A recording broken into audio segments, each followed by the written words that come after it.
when Faith told him to throw a dart at the world map and go wherever it lands. Sorin ended up in Galapagos and its governing country, Ecuador. After discovering the magnificent islands, where he made friends with tortoises, giant iguanas, and even swam with the sharks, Sorin had no idea that his Ecuador trip will turn out to be one of the most incredible adventures of his life. What happens here stays here, it's something like Vegas. What you are about to see and uncover, along with Sorin, is Ecuador's amazing, weirdest, and meanwhile unique things, from eating guinea pigs to being pulled two sides by a powerful magnetic force while walking the equatorial line that divides the globe in two. We are 17 million inhabitants, but we are so diverse in all ways.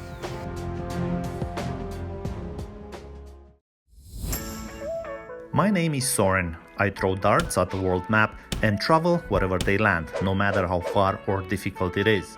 Besides traveling with me, I invite you to do whatever you love before it's too late and live a life with no regrets. My passion is travel by dart.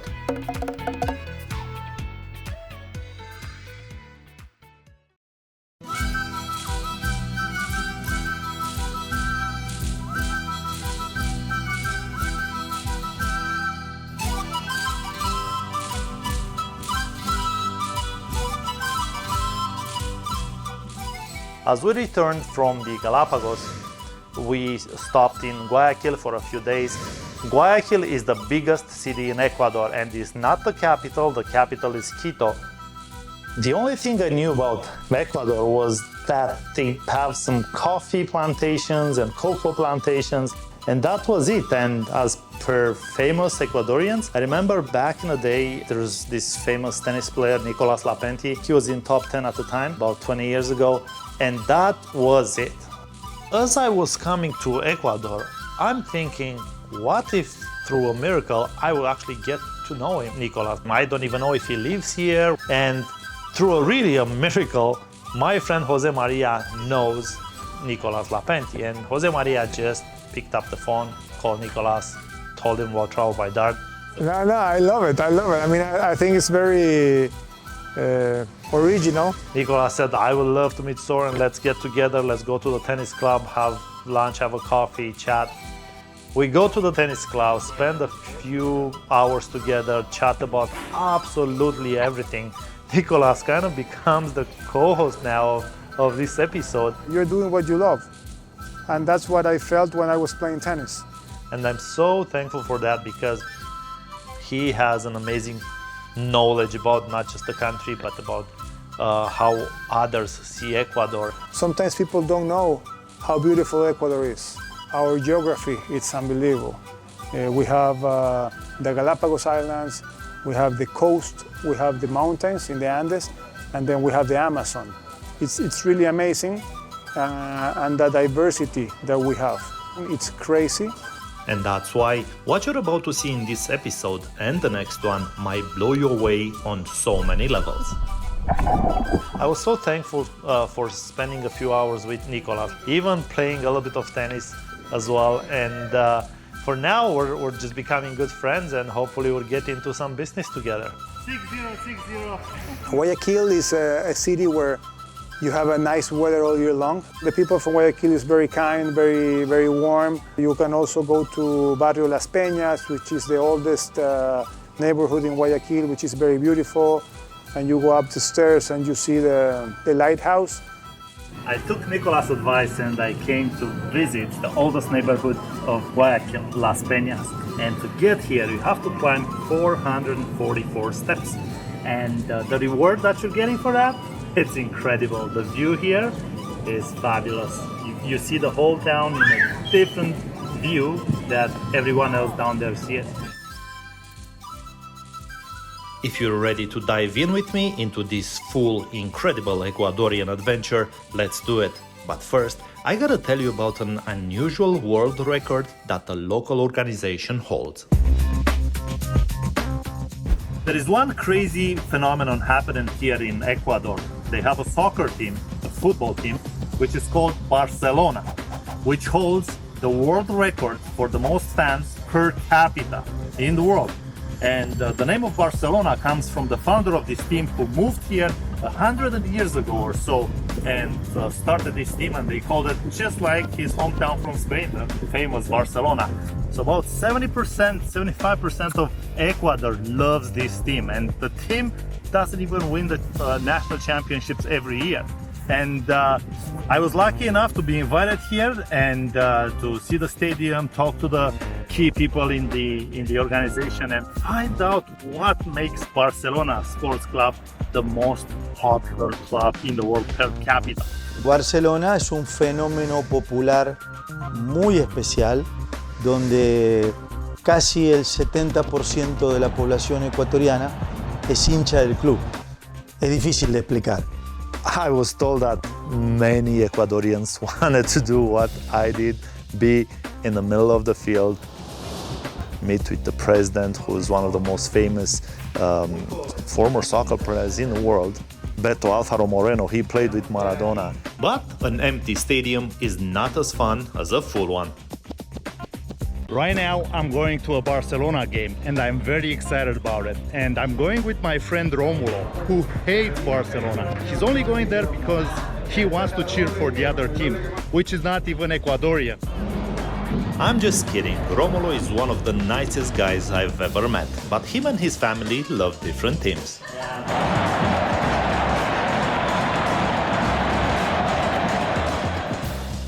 There's about 35,000 people tonight. The atmosphere is amazing, and I'm in a suite owned by Romulo's father-in-law and family. So what's interesting is that all these suites, they are not rented every year. They're actually properties of the people who bought them, and Romulo's father-in-law owns it for life. Is that correct? How much do you have to pay for it?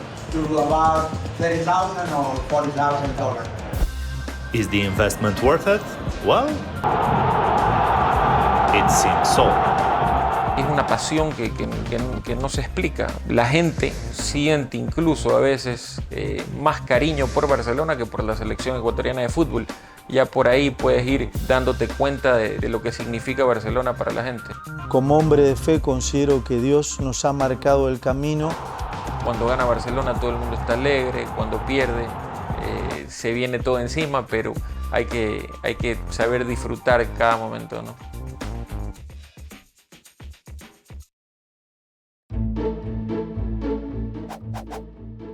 One of the best things to do in Ecuador if you want to discover the world of coffee and cocoa is to pay a visit to Manantiales del Rucio.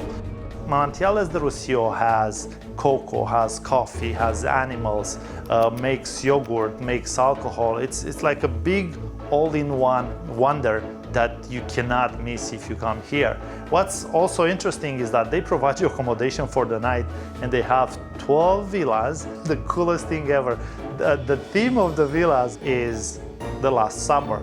So all the villas are named by the names of the apostles, Peter, John, and there is Spanish, so Pedro, Juan, Andres. And of course, we had to stay there overnight and experience what Manantiales del Rucio has to offer. For those of you who never knew how cocoa looks like when it's on the tree, today is the day you'll find out. This is it, and this is the fruit, and the Rucio and I will show you how it's pulled off and how it looks inside. De un árbol salen hasta 20 frutas y es permanentemente, durante todo el año está cargando. So this cocoa fruit has about half kilo, and she said we're gonna have a big surprise when we're gonna cut it.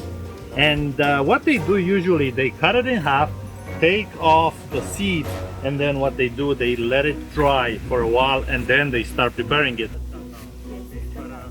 Lucio is a badass. She said we're not going to actually cut it, we're going to hit it hard, so we're going to crack it open in two. So just about to do it. Let's see. Crack. Oh, yeah. Oh. I see. Wow. Ah. Wow. Smells amazing. Oh my. Is one or no? Wow, it smells so good. But Pruébalo. It doesn't taste like cocoa, it doesn't look like cocoa. I'm not even sure if this is cocoa, but it tastes so good. It tastes like a better apple. Rucio is a character. This lady, one of my favorite people in the world, like top 5 anyway. And she's so passionate about what she's doing that she is not afraid to wear crazy expensive clothes and go into the plantation with them, like amazing shoes. And she like walks in like, yeah, I'll show, come, I'll show you the cocoa. Let's get to work. So a lot of people don't know this, but this is coffee. This is how it looks like, very crazy. It looks like little cherries. And what's even more interesting is that, see, the fruit has a seed and some meat on top of it, like meat being the pulp. And what they do here is use the pulp to make marmalade, like jam. Then the seeds actually use it for the coffee. So, double winner. So Rucio calls the whole experience the route of the senses. Why is that?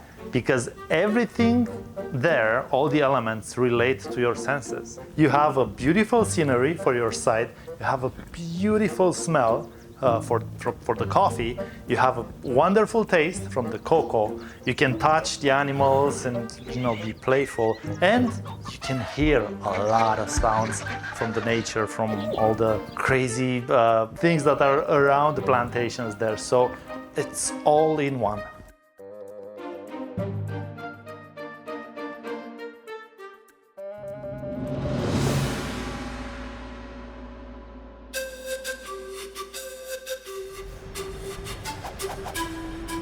As I'm spending more and more time in Ecuador, I'm trying to learn from the people what the problems are, what they like, what they don't like.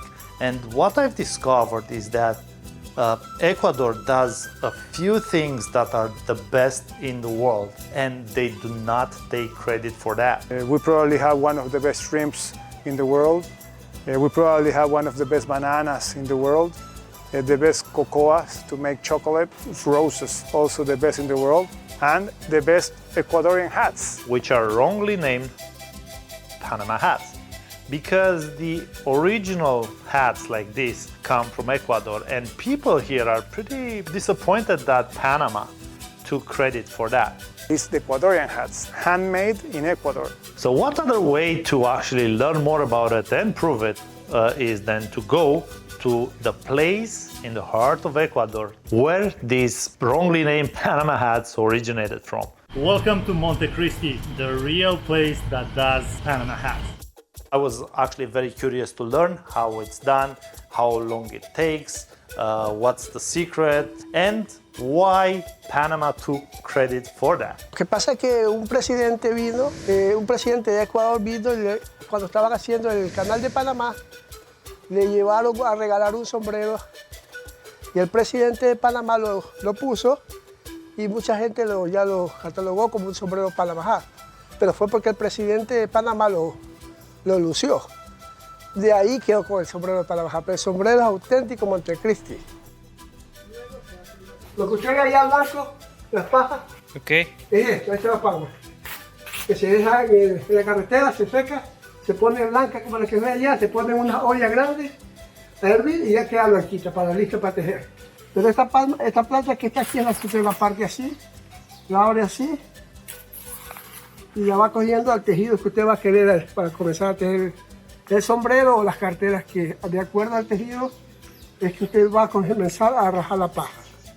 Nosotros vivimos de este negocio. Yo tengo 46 años, mi madre tiene 77 y ella desde los 7 años comenzó a tejer.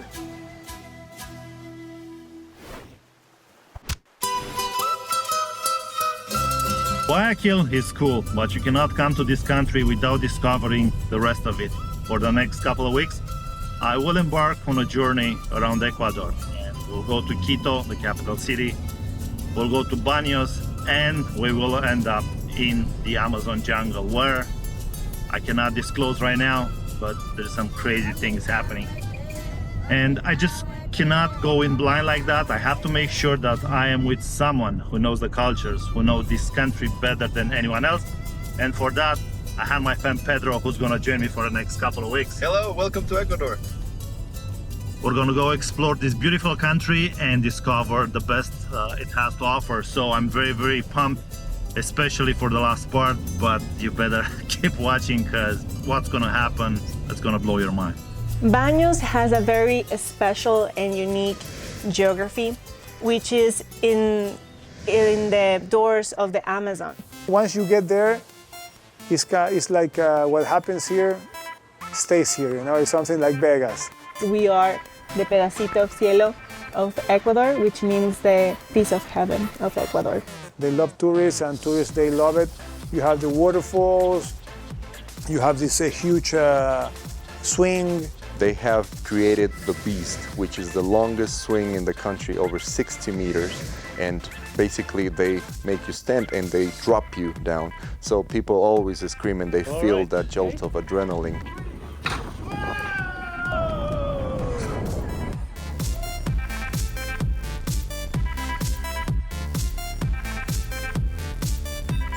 Sorin had no idea what was coming his way when we told him that he was going to do the Beast. He didn't know if it was an animal or maybe a swing, but eventually we got him in tape all the screams and excitement that he experienced twice at this beautiful site. What an incredible experience. The drop, the first 5 seconds are crazy because you're basically falling down like you're being dropped off an airplane. Being able to visit Baños is particularly awesome when you can visit the most spectacular site over the city that we have in here. And Luna Volcan and their hosts have been just amazing. I have to be in the right spot, in the best spot that you could ever be if you come to Baños. Everything has a meaning here. Nothing has been taken for granted, and that's what makes us very special. Baños congregates a lot of adrenaline, and one of my favorite activities by far is the whitewater rafting. So at this site, at these places where we drive to from Baños, we have the advantage of having a river that is usually level 3 or level 4. Levels in whitewater rafting, there's levels like a 1 to 6, but commercial levels or available to do rafting there are 3 and 5. But level 1 is really friendly, like a pool. And level 6 are really dangerous on them. Let's do it! Let's go forward together, let's go! 1, 2, We have the advantage of having a river that is usually level 3 or level 4. It's called the river Pastaza.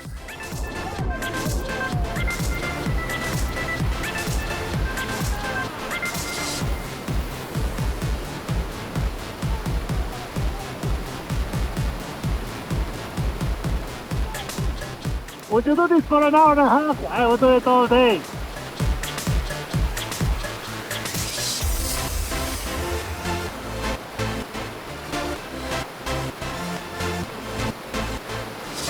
High-five, everybody! The views are spectacular, and having water splash on your face while you're enjoying the views, it's even better. I wish they had some beer that would splash on our face for like an hour and a half. Sorin really was expected. He had done some water rafting, but he had no idea that we were going to have a couple of surprises. So when we asked him to be on top of the raft and do like a bull ride, it was really, really amazing to have him experience front seat what the river Pastaza and the rafting was all about. High five, everybody! Yeah! Travel with us!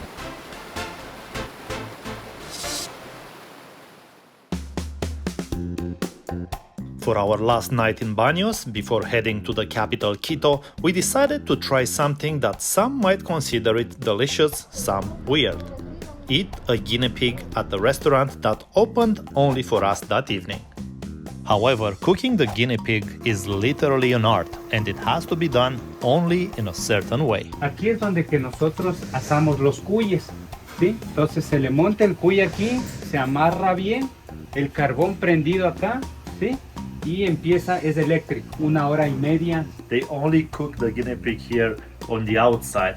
For the second part of the job, they actually take it inside on a grill, and that's where they actually cook the insides of the pig.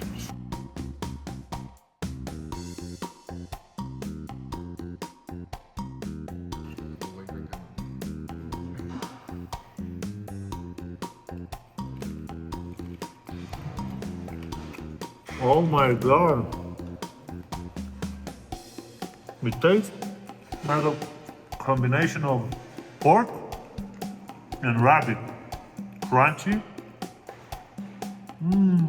Although it looks like a chicken, and they said you should eat it with your hands. But man, so good. Just like a pig skin, you know, that's cooked well.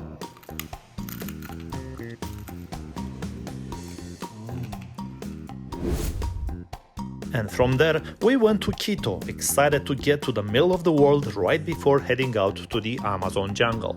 Quito has more history. The historic center, it's beautiful, very colonial, so many nice churches. And of course, very close to Quito, you have the middle of the world monument. It's crazy to be standing, you know, with one foot on the north hemisphere and the other foot on the southern hemisphere. How do you feel? Much colder, right? Ooh, yes, I feel the breeze on this side. We are at the middle of the world right now, and as you probably know, the equatorial line divides the Earth into two separate hemispheres, the northern hemisphere and the southern hemisphere. And what's so special about the line here in Ecuador is that although it crosses to many countries, here in Ecuador it reaches the highest point, which means the gravity is different than any other place, and the gravity is low, which means that there is a chance that, let's say, if you balance an egg on a stick, you might actually get it stand still without falling left or right. So actually, why don't you try that and see some didactic physical demonstrations of these properties. Oh, you did it! Oh. We have this sundial or solar clock. It's a pretty special one because it has two faces, one in the northern hemisphere and the other in the southern hemisphere. Right now we are looking the time in the south. Look at what time it is. So it's about 8:20. Yes. Oh. Can you check?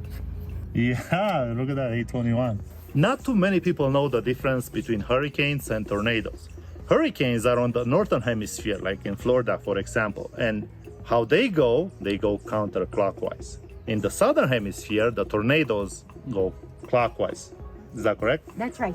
Yes. And right now we are on the equatorial line. So what we're trying to figure out, and was demonstrated already, but I'm just going to show it to you. If we're not northern hemisphere and if we're not southern hemisphere, which way the water will go down? And we have a sink right there, right in front of me, and we're going to leave the water go down and show you how it's done. What would you guess? Okay, let's see. Here we have this sink full of water, and we have these leaves that they are going to be showing you how the water goes. So you put the leaves on purpose just so we see if they go crazy. That's right. All right, let's see. Okay, 1, 2, and 3. Whoa, they don't even move. Wow. Straight down. Science at its best. That's cool. Now let's see how the water goes. In Australia, for example. Wow. 4 meters away from the equatorial line. Okay. You know what? I'm never gonna look into a toilet the same way again. No. And now I challenge you to go to the washroom and flush the water, see which way it goes. But let's see how's your balance on the equator. The sobriety test of the Latitude series here. Okay? Perfect. One last crazy thing was Carolina asked me to walk the equatorial line, and let me tell you, it was so hard. I'm now ready for the Amazon jungle. Let's go.